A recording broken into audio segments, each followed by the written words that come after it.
सानन्दमानन्दवने वसन्तम् आनन्दघन हृतपापवृन्दम् श्रीद्वारिकानाथमनाथनाथं श्रीद्वारिकेशं शरणं प्रपद्ये। बोलिए द्वारिकाधीश की जगद्गुरु शंकराचार्य भगवान, द्वारका शारदा पीठाधीश्वर महाराजनी। આજે આ મહાજનવાડી સોની વાડીમાં અને અહીં ઉપસ્થિત આ સમાજના આંગણે જગતગુરુજી મહારાજના શ્રી ચરણોમાં પ્રણામ કરી અહીં ઉપસ્થિત વાલા બહેનો, આદરણીય માતાઓ, વાલા મિત્રો, યોગેશભાઈ ચોખ્ખા નેતા છે એ તો ખબર પડે છે.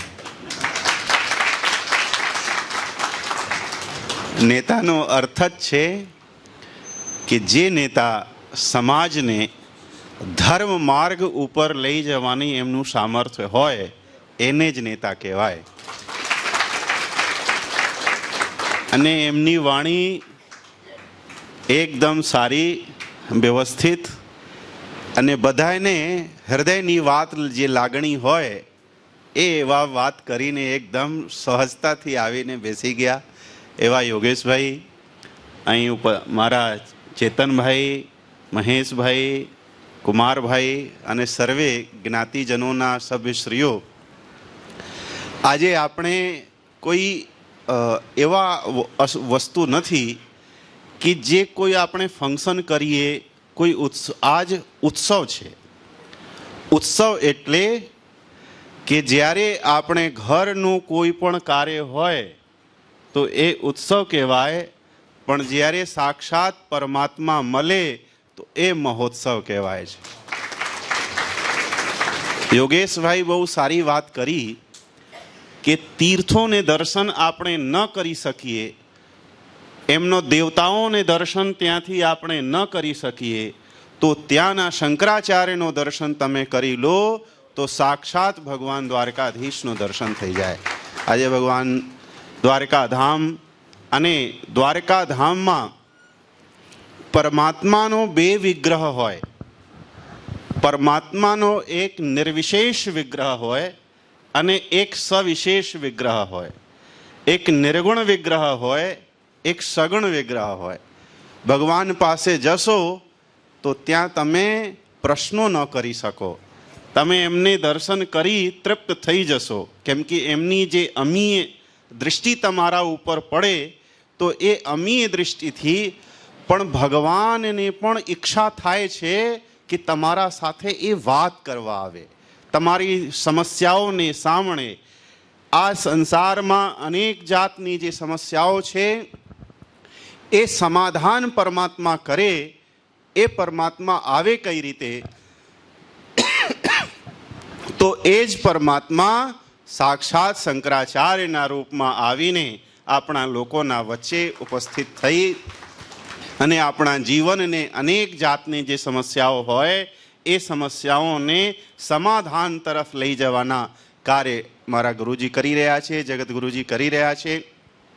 આપણે બહુ આપના અને ગુરુજીના વચ્ચે બહુ સમય ન લેતા ગુરુજીને આપણે આગ્રહ કરીએ કે ધર્મ પ્રત્યે આપણી શું એમની આજ્ઞા હોય કે જે ધર્માચરણ કરી અને પરમ મહત્થી મહત્તમ સુધી અને જીવથી જીવાત્માથી પરમાત્મા સુધી કઈ રીતે આપણે પહોંચીએ એ ગુરુજી બતાવશે.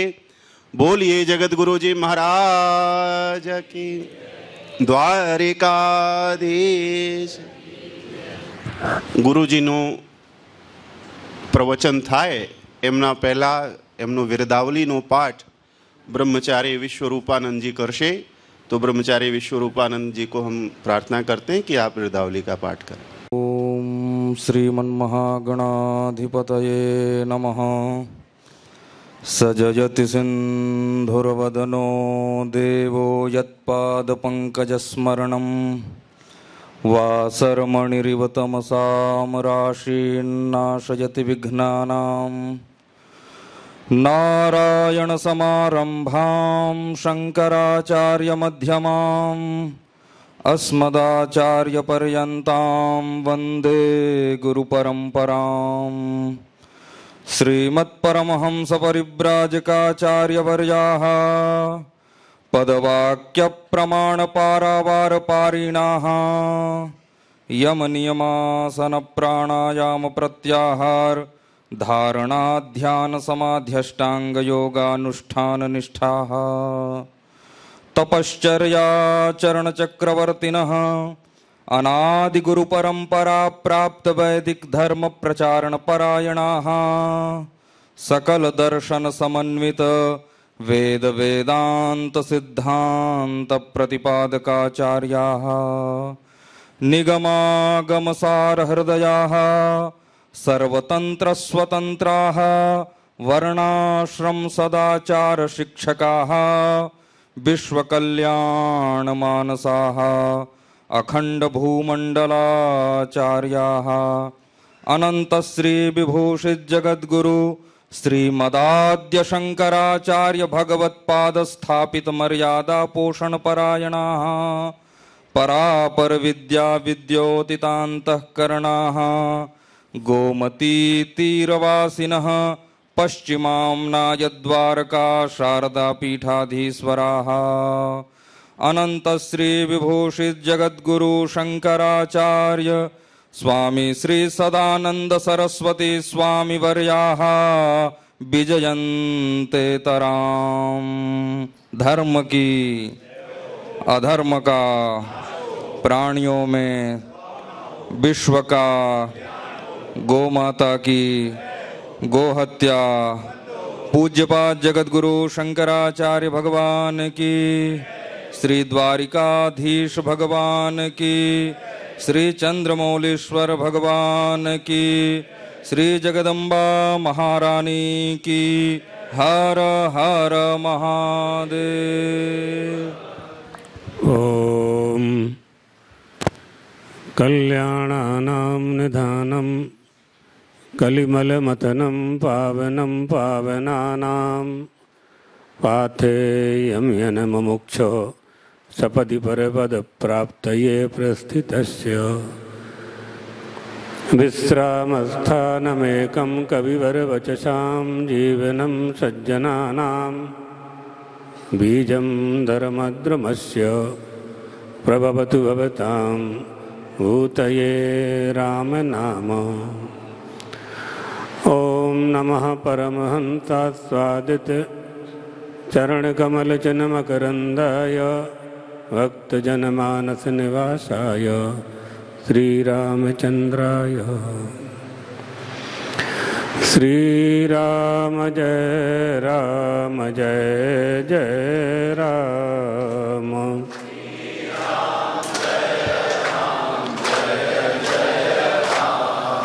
श्रीराम जय राम जय जय राम।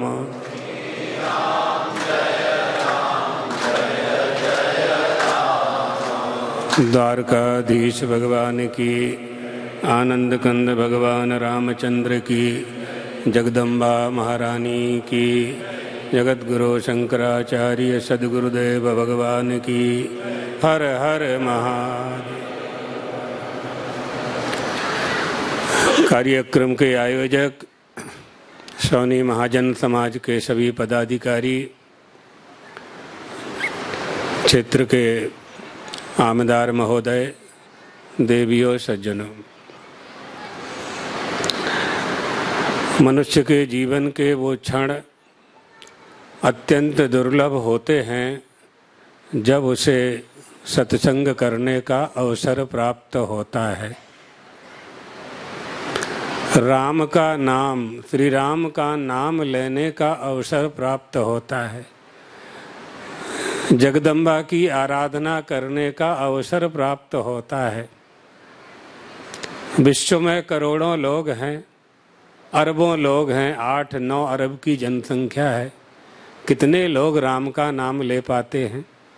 कितने लोग नवरात्रि में व्रत करते हैं, कितने लोग उत्सव मनाते हैं, जगदम्बा के लिए नृत्य करते हैं, गरबा करते हैं। 84 लाख शरीर विद्यमान हैं, 84 लाख योनियां हैं। यह अवसर परमात्मा ने मनुष्य को दिया है, केवल मनुष्य को दिया है। ये बहुत समझने की बात है, सरल शब्दों में। और किसी को नहीं प्राप्त है ये अवसर, ये समय, ये अवसर, ये ज्ञान, ये बुद्धि। इसलिए हनुमान जी, अभी हनुमान चालीसा का पाठ हो रहा था, हम अपने लोग जब आए यहाँ, हनुमान जी महाराज क्या कह रहे थे, क्या कह रहे हैं?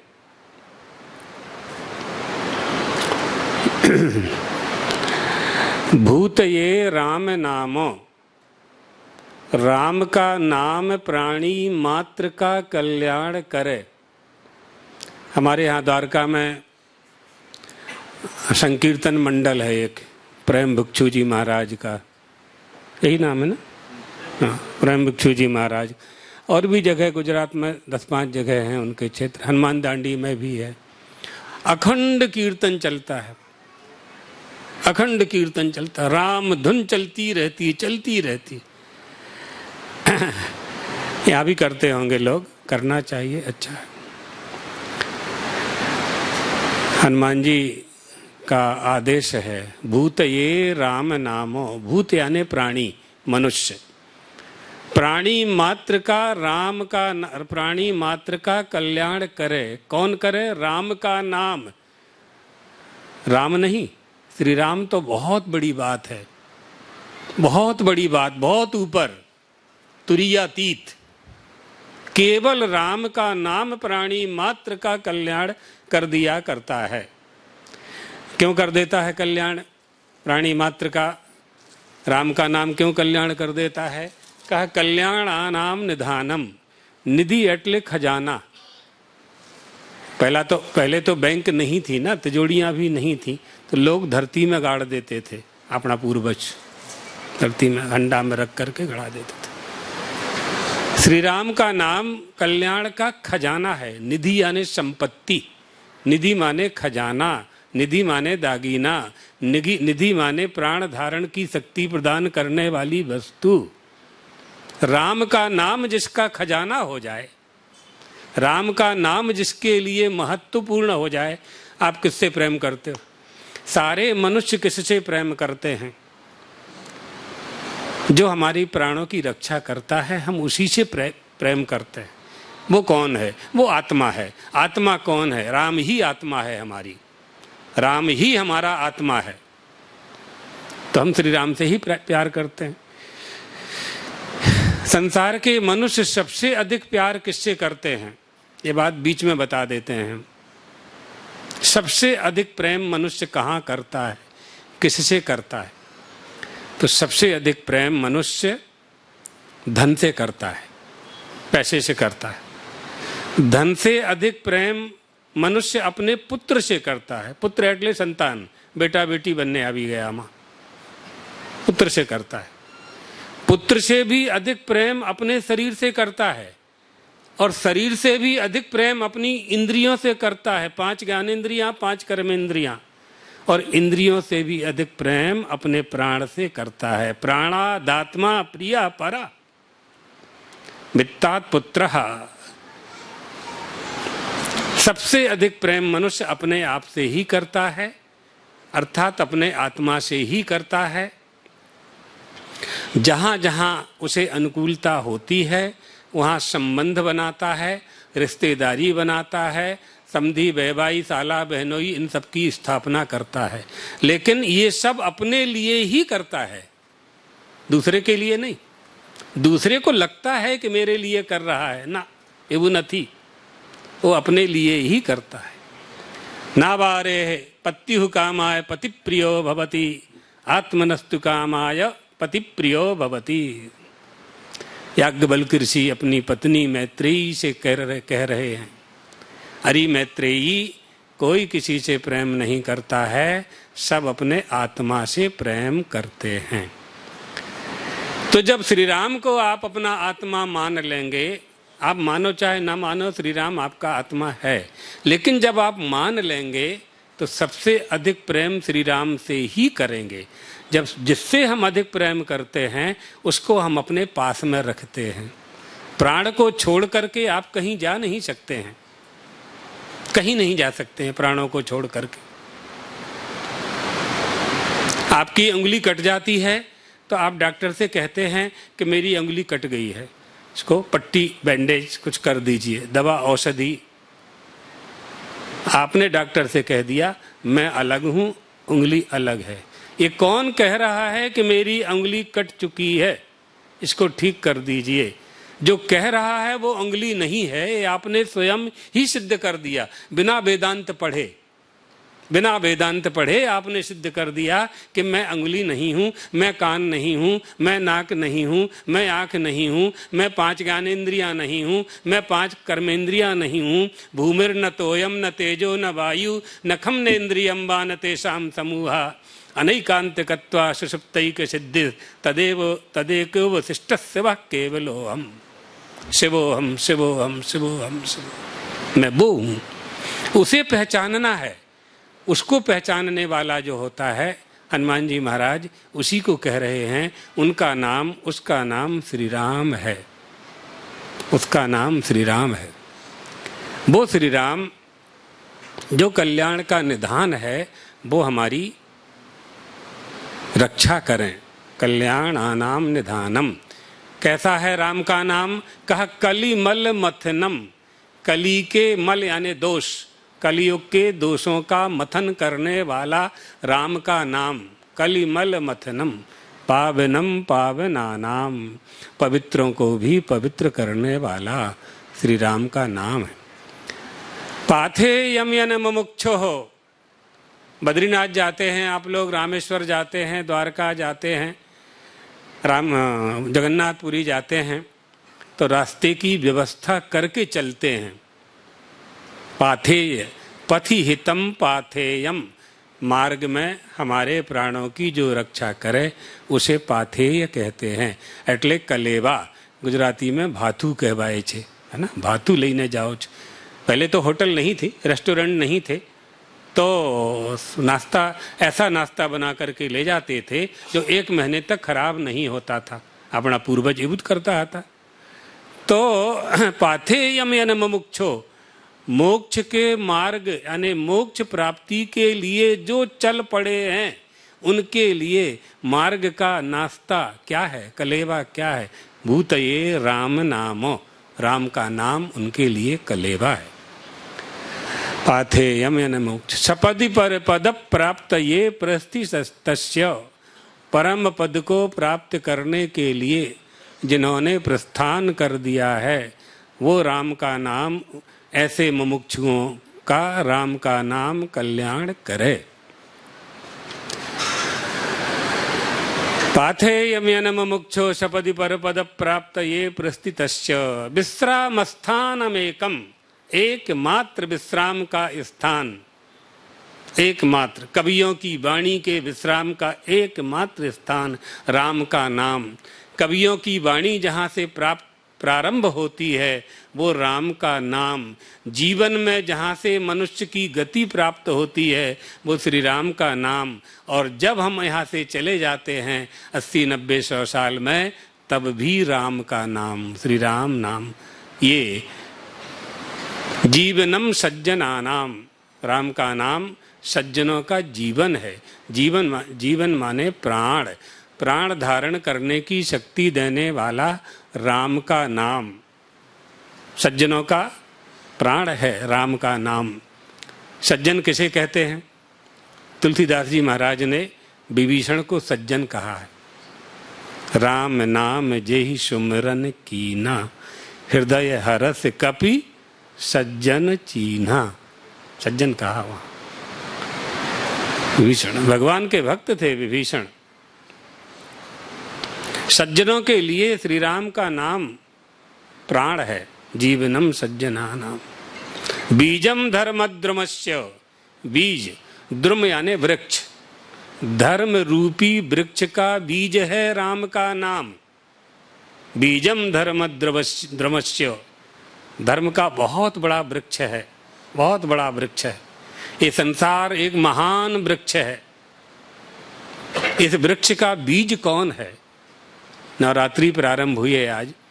बहुत से लोग प्रश्न करते हैं, लोगों के मन में जिज्ञासा होती है कि बीज पहले हुआ कि वृक्ष पहले हुआ, पिता पहले हुआ कि पुत्र पहले हुआ, बेटा पहले हुआ कि बेटी पहले, माँ पहले हुई कि बेटी पहले हुई, कौन पहले? कहाँ से शुरुआत हुई इसकी? कहाँ से शुरुआत हुई?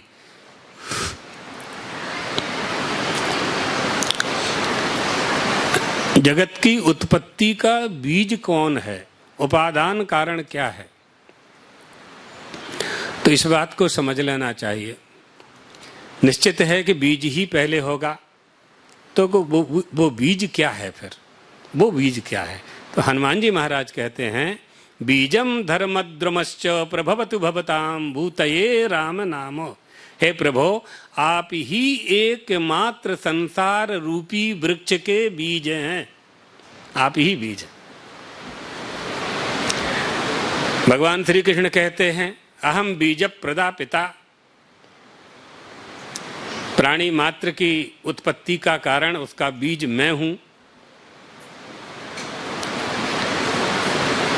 जगदम्बा पर आ जाएं, नवरात्रि है तो आपने ओंकार देखा हुआ है, लिखा हुआ देखा है, तो ऐसा ऐसा रहता है। आ उ और माँ 3 अक्षर ओंकार में हैं और ऊपर बिंदी है, माँ छोटा सा अनुस्वार है। तो अकार, उकार और मकार, विश्व, तेजस और प्राज्ञ। आ माने विश्व, उ माने अकार, उकार उ माने तेजस और मकार मा याने प्राज्ञ। आ उ मा, तो व्यष्टि में बनेगा विश्व, तेजस और प्राज्ञ, और समष्टि में बनेगा विराट, हिरण्यगर्भ और अव्याकृत। आ उ मा।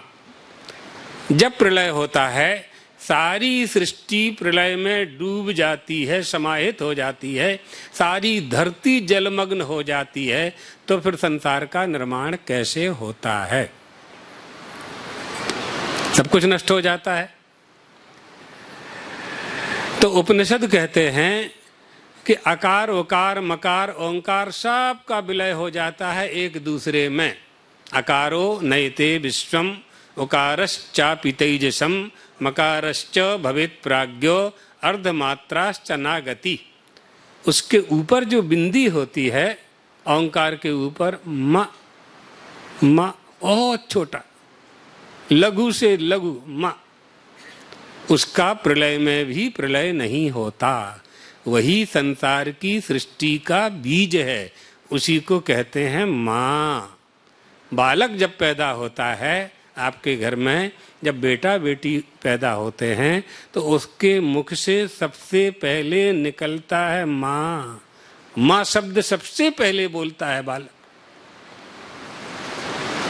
ये सृष्टि का बीज है। जगत जननी जगदम्बा सृष्टि का बीज है। सारा संसार वहीं से उत्पन्न होता है।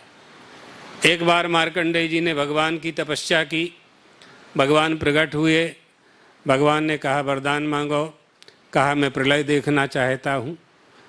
भगवान बोले इतनी तपस्या तुमने की, प्रलय देखने के लिए की, लेकिन कोई बात नहीं, मांगा तो देंगे हम। सो प्रलय हो गया। मार्कंडेय जी देख रहे हैं, पूरी धरती जलमग्न हो गई। सोचने लगे अब संसार कैसे बनेगा। तो उसी जल में तैरते हुए एक दोना एटले पड़िका में लड्डू गोपाल बैठे थे। लड्डू गोपाल बैठे हुए थे, अपने ही हाथ से अपने पैर का अंगूठा अपने ही मुख में देकर के चूस रहे थे। करार विंदे न पदार विंदम, मुखार विंदे विनिवेशयंतम, बटश्च पत्रश्च पुटे शयानम, बालम मुकुंदम मनसा स्मरामि। बाल मुकुंद को देखा उन्होंने, वो सृष्टि का बीज है। वो सृष्टि का बीज है। अब क्या है, राम, राम का नाम हनुमान जी ने कह तो दिया, भूत ये राम नामो, राम का नाम ही प्राणियों का कल्याण कर देगा। तो राम का नाम एटले नाम और नामी दोनों अलग नहीं होते, नाम और नामी दोनों एक हैं, अभिधान और अभिधेय दोनों एक हैं। लहरी बुध बुदादि नाम सलिलाद ना पृथकस्तति ही। समुद्र में आप लोग द्वारका जाते हैं तो देखते हैं कि समुद्र में लहर आती है, मौजा आता है, तरंग आती है, बुदबुद होता है, फैन बनता है। तो लहरी बुदबुदादि नाम, जल के सिवाय कोई दूसरी स्थिति है नहीं है वहाँ। आपको देखने में लगता है एक तरंग आई, दूसरी आई, तीसरी आई, एक गई, दूसरी आई, तीसरी आई। तरंग दो हो सकती हैं, जल तो एक ही है। तरंग फैन बिना तरंग के नहीं हो सकता है, बुदबुद भी जल, तरंग भी बिना जल के नहीं हो सकती है। इसी तरह से जैसे फैनस तरंगम बिना नास्ति, तरंगोपि जलम बिना नास्ति, एतदेव जीवः परमात्मनः परमात्मनैव जीवात्मा। परमात्मा ही जीवात्मा है और जीवात्मा ही परमात्मा है। इसलिए बाबा ने कह दिया, ईश्वर अंश जीव अविनाशी, चेतन अमल सहज सुख राशि। लोग समझते हैं कि चौपाई बड़ी सरल है। हमारे गुरुदेव ब्रह्मलीन जगत गुरु शंकराचार्य जी महाराज इस चौपाई पर कई दिन तक प्रवचन किया करते थे। एक कैसे ईश्वर का अंश है जीव, और यदि यह ईश्वर का अंश है तो ईश्वर तो कभी दुखी हो नहीं सकता, मनुष्य दुखी क्यों है? प्रश्न उभा થાય છે कि नहीं? हाँ, કેટલા सुंदर प्रश्न છે। तो अब इन सब के उत्तर पाने के लिए बहुत समय चाहिए, सत्संग चाहिए, अवसर चाहिए, और वैसे श्रोता भी चाहिए। सीधी बात है, जिज्ञासा ज्यां સુધી नहीं થાય, जब तक जिज्ञासा मन में नहीं होगी, आप जिस वस्तु को प्राप्त करना चाहते हैं उस वस्तु के प्रति प्राप्त करने में यदि आपकी निष्ठा नहीं है तो वह वस्तु प्राप्त नहीं होगी। आप धनी क्यों हो गए हैं, आप पैसे वाले क्यों हो गए हैं? इसलिए हो गए हैं कि धन में आपकी निष्ठा है, आपकी श्रद्धा है, आपकी आस्था है। आप जी तोड़ परिश्रम करते हैं तब धन की प्राप्ति करते हैं। वो धन की प्राप्ति, आपकी निष्ठा आपको सफलता प्रदान कराती है।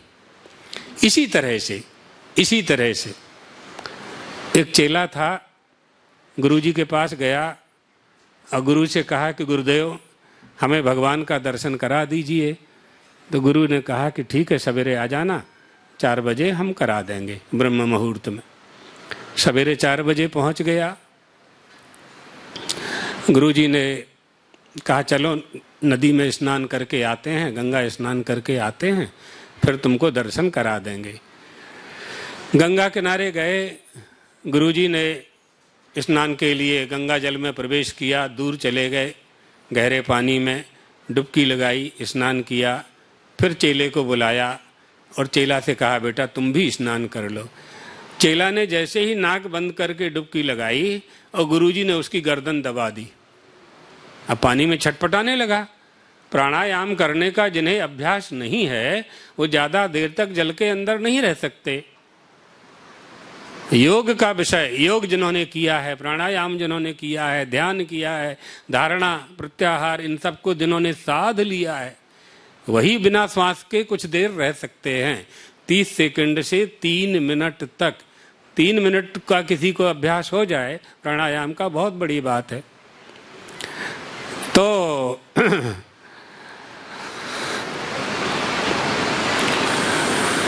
पैर ऊपर सिर नीचे छटपटाने लगा। गुरु ने सोचा कि मृत्यु हो जाएगी, छोड़ दिया। किनारे पे आ गए दोनों, कपड़े बदलने लगे। चेला ने गुरुजी से कहा गुरुजी गंगा के अंदर मेरे प्राण ले रहे थे कि भगवान के दर्शन करा रहे थे आप? तो गुरुजी ने कहा जैसे तुझे प्राणों की रक्षा की तीव्र इच्छा जल के अंदर हो रही थी, इसी तरह से जिस दिन तीव्र इच्छा परमात्मा को प्राप्त करने की हो जाए, उसी दिन भगवान तेरे सामने खड़े हो जाए। ये निष्ठा फल प्रदान करती है, निष्ठा फल प्रदान करती है। एक बार सनत कुमारों के मन में एक जिज्ञासा आ गई कि उपनिषद का अध्ययन करें, वेदांत का अध्ययन करें। ब्रह्मा जी के पास गए, कहा उपनिषद ब्रूहि, हमें उपनिषद सुनाइए। ब्रह्मा जी ने कहा कि देखो, हमको भगवान ने सृष्टि रचना का आदेश दिया है, तो हम तो सृष्टि की रचना कर रहे हैं, हमारे पास तो समय नहीं है, महादेव के पास चले जाओ, कैलाश। तो सनक, सनंदन, सनातन, सनत कुमार 4 भाई थे, चारों एक सी आयु के रहते थे हमेशा। कैलाश पहुंच गए। कैलाश में गुफा के अंदर महादेव का बहुत बड़ा सुंदर भवन था।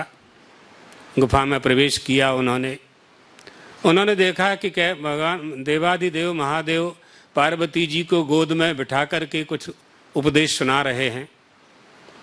तो उन्होंने सोचा कि जो अपनी पत्नी से इतना ज़्यादा प्रेम करते हैं, वो भगवान से क्या प्रेम करते होंगे। लौट आ गए, वापस आ गए। कामासक्त हैं। महादेव समझ गए ये बात कि इनके मन में अश्रद्धा हो गई पार्वती जी को देख करके, कि मैं पार्वती जी को गोद में वाम विभागे गिरिजा रूपम अति ललितम बोलते हो ना आप लोग आरती में, महादेव की आरती में आता है। महादेव ने तुरंत दिगंबर का वेश बनाया, 16 साल का सुंदर स्वरूप बना लिया, और जिस मार्ग से सनत कुमार जा रहे थे, आगे जाकर के उस मार्ग में एक बट वृक्ष के नीचे बैठ गए, पद्मासन लगा करके। जैसे ही चारों भाई वहां से निकले, चारों ने उनको प्रणाम किया, बड़ी श्रद्धा बनी, असली महात्मा है, असली संत हैं। उन्हीं के सामने चारों बैठ गए।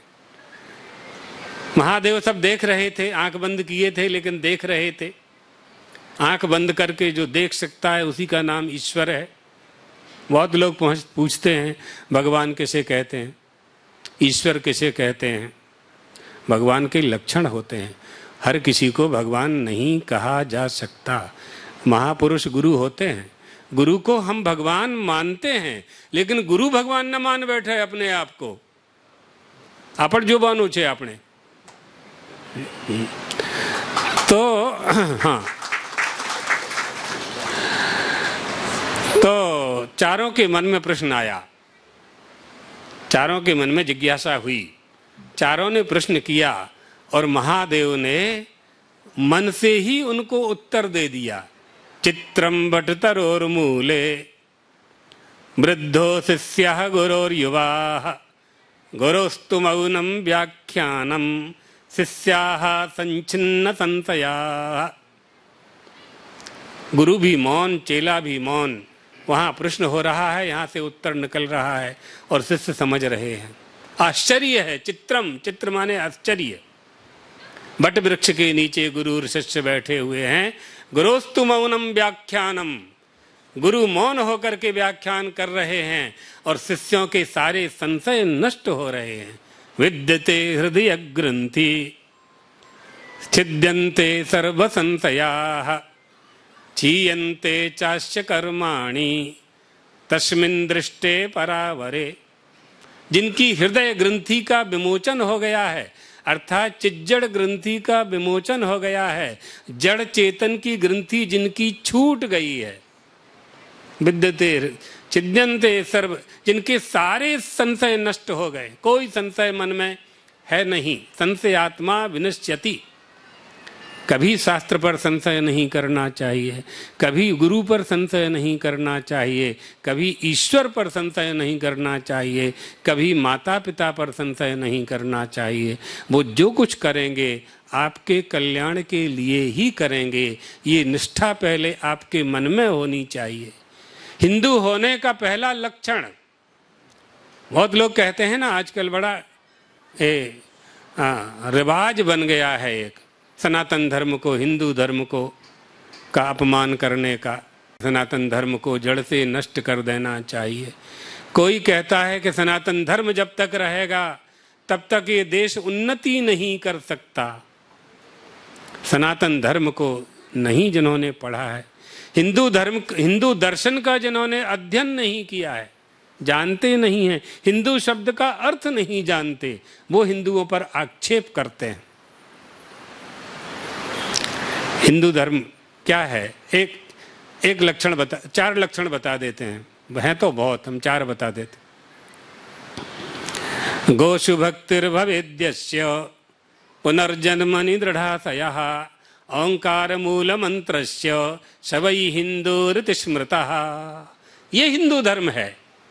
गाय में जिसकी भक्ति है, ओंकार जिसका मूल मंत्र है, पुनर्जन्म में जो विश्वास रखता है, माता पिता की सेवा जो देवता मानकर करता है, संपत्ति माटे नहीं, देवता मानीने करे छे, सवै हिंदूरिति स्मृताः अन्नवादी क्रियादेशी नोपस्था निरुत्तरः आहूत प्रपलापी च हीनः पंचविधि स्मृतः। ये सब हिंदू के लक्षण। वेद शास्त्रोक्त धर्मेषु, जो वेदों को मानता है, शास्त्रों को मानता है, भागवत जी को मानता है, रामायण जी को मानता है, और ए नास्यो पितरो याता, उसके पिता के पिता के पिता जिसकी पूजा करते थे उसकी पूजा करता है, एनिज पूजा करे। कुलदेवी कुलदेवता तुम्हारा कौन है? कोई है ना कुलदेवी कुलदेवता? अपने यहाँ तो बहुत मानते हैं, गुजरात में तो बहुत ही मानते हैं। साल में एक बार तो गुजराती जाएगा ही कुलदेवी कुलदेवता में, चाहे आशापुरा हो, चाहे खोड़ियार माता हो, जिनकी जो माता, अलग अलग समाज की अलग अलग माताएं हैं, अलग अलग देवता हैं। हमारे माता पिता, उनके माता पिता, उनके माता पिता ने जो किया है वो उसी धर्म का, उसी परंपरा का हमें पालन करना चाहिए। एक बहुत बड़ा वृक्ष था, सैकड़ों साल पुराना, उस पर एक बेला चढ़ी। ऐसी ऐसी जाते जाते जाते जाते 1 महीने में झाड़ के ऊपर पहुंच गई। झाड़ के छिल्ला शिखर पर पहुंच करके उसने झाड़ की मजाक उड़ाई, हंसी, जोर जोर से ठहाका लगा करके हंसने लगी। वृक्ष ने पूछा, क्या बात है, क्यों हंस रही हो? कहा, देखो तुम सैकड़ों साल से ऐसे ही खड़े हुए हो, जितना तुमको बढ़ना था बढ़ गए, और मैं 1 महीने में धरती से ऊपर तक पहुंच गई, और तुम 1 महीने में 1 इंच भी नहीं बढ़ पाते हो, इसलिए मुझे तुम पर हंसी आती है। उस वृक्ष ने कहा, बेटा तुम्हारी जैसी सैकड़ों बेलाएं मुझ पर चढ़ी और उतरी, और मैं जहां का तहां अटल खड़ा हुआ हूं। एष धर्म सनातनाः, ये सनातन धर्म है। सनातन धर्म को नष्ट करने वाले नष्ट हो गए। सनातन धर्म कभी नष्ट नहीं हो सकता। सैकड़ों वर्ष तक विधर्मियों ने शासन किया हमारे ऊपर, हमारे देश के ऊपर। हाँ, और अंग्रेजों का शासन तो आपके हमारे माता पिता ने देखा, अभी 200 साल तक उन्होंने किया। तब भी आप देखिए, हम बैठे हैं जहाँ के तहाँ। सनातन धर्म अजर अमर है, अटल है, शाश्वत है, ये नष्ट होने वाला नहीं है। इसलिए हाँ, अपने को सचेत होना चाहिए, जागृत होने की आवश्यकता है। हिंदुओं की सबसे बड़ी समस्या क्या है कि हिंदुओं को जगाना पड़ता है, ये समस्या है। तो वो काम करते हैं लोग, हम लोग अपने लोग करते हैं, करेंगे। आपका बेटा स्कूल जाता है, सोकर रोज उठता है, नहीं उठेगा ऐसा नहीं है।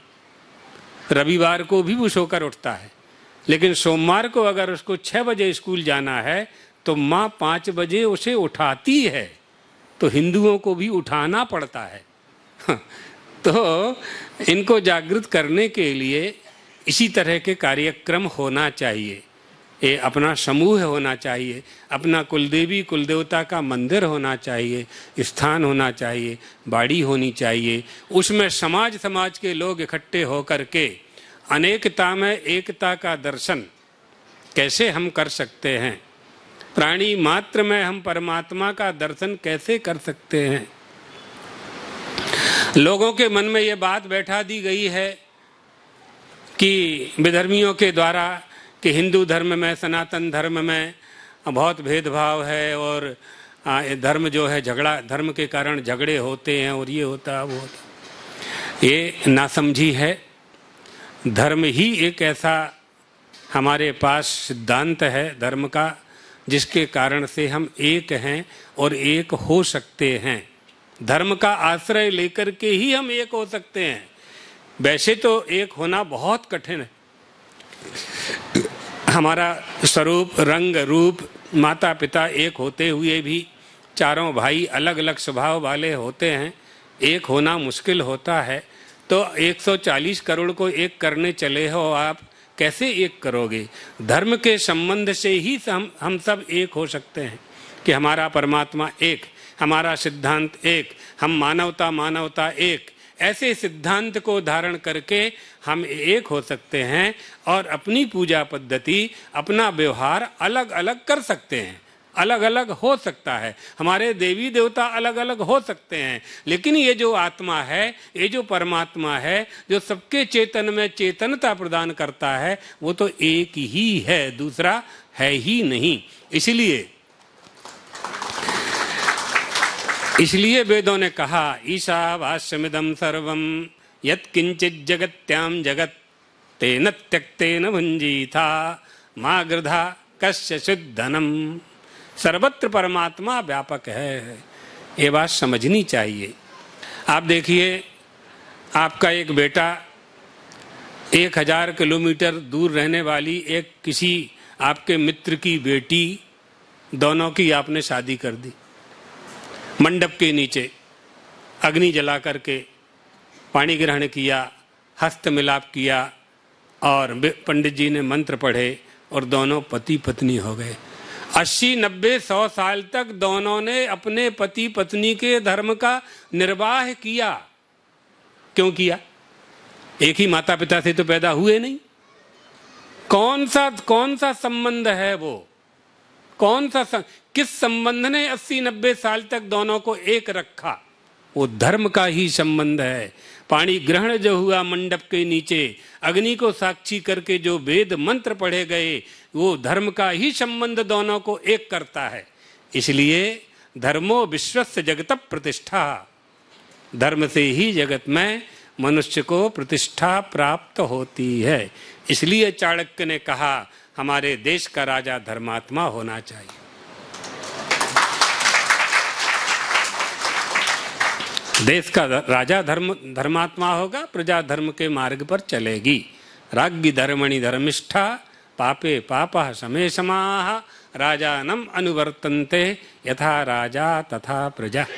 इसलिए अपने मन को, अपने तन को, अपनी बुद्धि को, अपने धन को अच्छे कामों में लगाएं, सत्कर्म में और सन्मार्ग में अपनी बुद्धि को स्थापित करें। तो तुम्हारी जो आवनारी पीढ़ी छे एना ऊपर पर संस्कार, उनमें भी संस्कार आएगा। आप अपनी संतान को, बेटा बेटी को जो कुछ दे करके जाएंगे, वह आवश्यक नहीं है देना, आवश्यक देना है संस्कार। क्योंकि वह संस्कार अब स्कूल, कॉलेज, विद्यालयों में प्राप्त नहीं हो रहा है। धन संपत्ति आपने कमाई है, आपकी संतान भी कमा लेगी।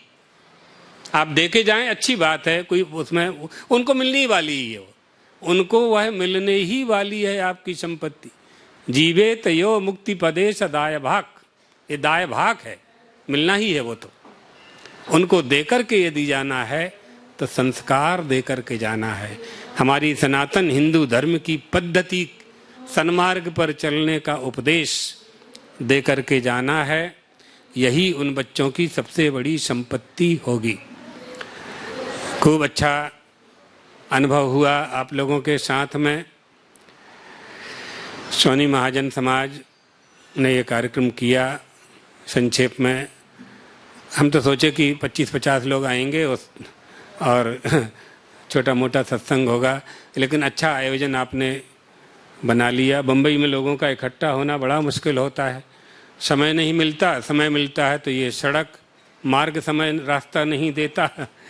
फिर जैसा इन्होंने योगेश भाई को याद नहीं होगा, हम बोरीवली अंबाजी मंदिर में मिले हैं आपको।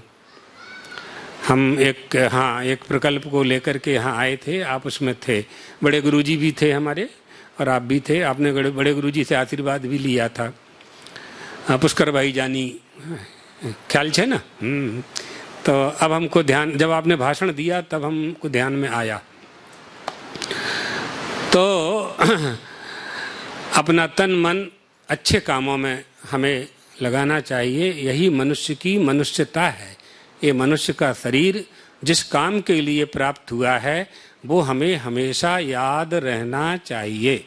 आप सभी को भगवान द्वारकाधीश और चंद्रमौलीश्वर का आशीर्वाद देते हुए अपनी वाणी को विश्राम देते हैं। गुरु जी शंकराचार्य महाराज